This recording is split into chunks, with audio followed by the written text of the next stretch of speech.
Biasa dengar tak suami isteri tak biasa balah.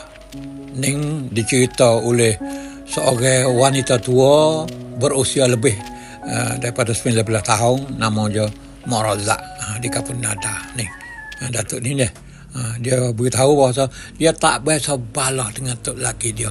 Tok laki dia pun tak biasa balah dengan dia. Ni perkara pelik lah, perkara ajaib lah.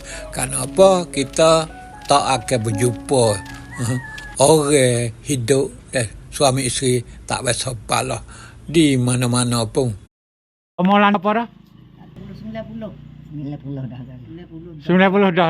Dengan tok laki sebal lah. Apa tak bisa balah dengan tok laki? Tak ada balah tu. Tak ada.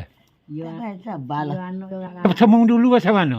Temu ya, dia bawa payah main tak. Yang mana minta? Yang mana je lu? Muting tu.